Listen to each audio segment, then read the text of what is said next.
Good morning student. दिव्यम प्रवेशिका पंचम पाठः अकारांत नपुंसकलिंग शब्दाः। पिछली क्लास में हम लोगों ने अकारांत स्त्रीलिंग शब्दों के विषय में पढ़ा था और आज हम अकारांत नपुंसकलिंग शब्दों के विषय में पढ़ेंगे। नपुंसकलिंग शब्द किसे कहते हैं?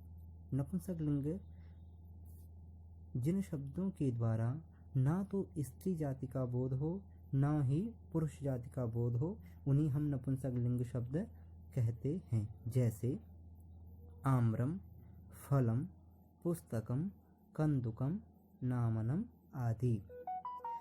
नपुंसकलिंग भी स्त्री और पुल्लिंग शब्दों की तरह तीन वचन में प्रयोग किए जाते हैं।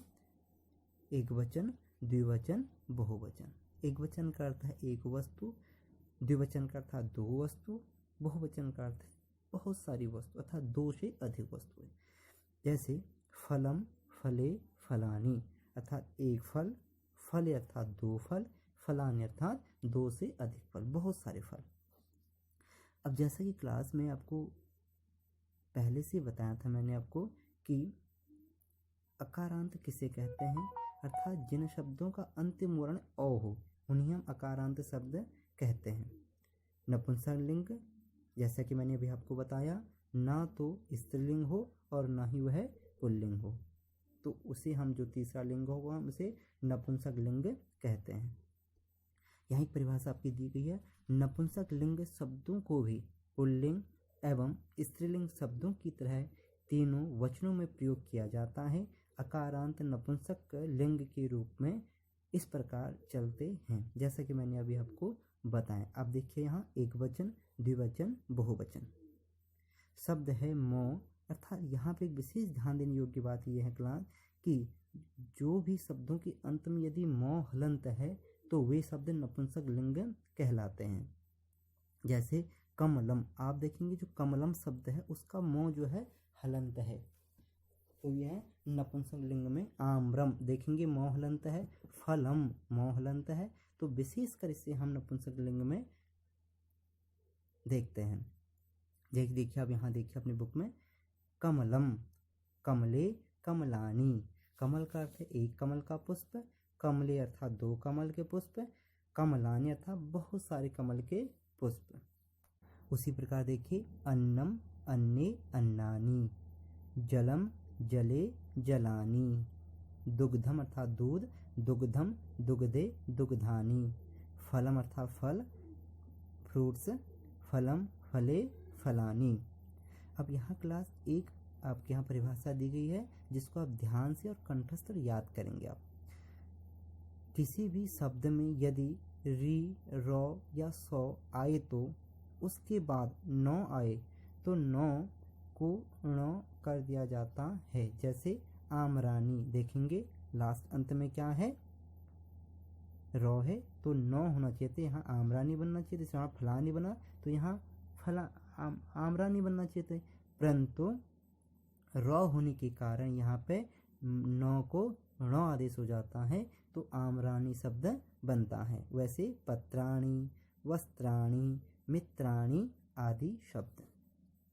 आगे देखिए जैसे फ्रूट्स का नाम आम्रम अर्थात आम, आम्रफल, आम, आम्रम, आम्रे, आम्रानी, नारिकेलम, नारिकेले, नारिकेलानी, जम्बूफलम, जम्बूफले, जम्बूफलानी, अमृतफल, अमृतफल किसे कहते हैं, अमरूद को, अमृतफलम, अमृतफले, अमृतफलानी। आगे देखिए क्लास चक्रम अर्थात पहिया, चक्रम, चक्रे, चक्राणी, चित्रम, चित्रे, चित्राणी, दूरदर्शनम, दूरदर्शने, दूरदर्शनानी, कंदुकम, कंदुके, कंदुकानी, कंदुकम अर्थात गेंद, बॉल, क्रीडनकम, क्रीडनके, क्रीडकानी, क्रीडनकम अर्थात खिलौना। इसी प्रकार आगे देखिए पुस्तकम, पुस्तके, पुस्तकानी, समाचार पत्रम, न्यूज़पेपर, समाचार पत्रम, समाचार पत्रे, समाचार पत्राणी, कर्दम, कर्दके, कर्दराणी, कमलम कमले कमलानि, मानचित्रम मानचित्रे मानचित्राणि। उसके बाद देखिए शरीर के अंग, नेत्रम अर्थात आँखें, नेत्रम नेत्रे नेत्राणि, नेत्रम का अर्थ है एक नेत्र, नेत्र अर्थात दो नेत्र, नेत्राणि अर्थात दो से अधिक नेत्र। मस्तकम मस्तके मस्तकानि, मुखम मुखे मुखानि। अब इसके बाद अन्य कुछ वस्तुओं के नाम हैं, जगहों के नाम हैं। उपवनम उपवने उपवनानि।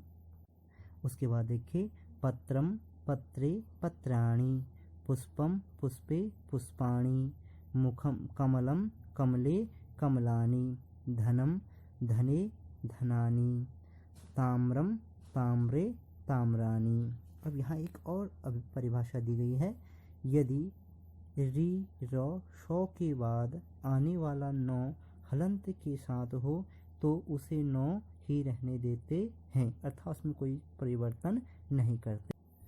आगे देखिए क्लास, रजतम रजते रजतानि, रजत किसे कहते हैं? चांदी को। स्वर्णम स्वर्णे स्वर्णानि, स्वर्ण किसे कहते हैं? सोने को। लोहम लोहे लोहानि, लोहा अर्थात लोहा। तो क्लास ये था आपके नपुंसकलिंग शब्द। अब इनसे अन्यत्र भी आप लोग अभ्यास करेंगे और तब तक के लिए आप इसमें शब्दकोश को कंठस्थ करेंगे और इसके एक्सरसाइजेस को कंप्लीट करेंगे। आपके इसमें अकारांत पुल्लिंग भी हो गया है, अकारांत स्त्रीलिंग शब्द भी हो गए हैं और अकारांत नपुंसकलिंग भी हो गए हैं। अब इसे हम अगला चैप्टर की अगली क्लास में अन्य विषय पे बात करेंगे। थैंक यू, धन्यवाद।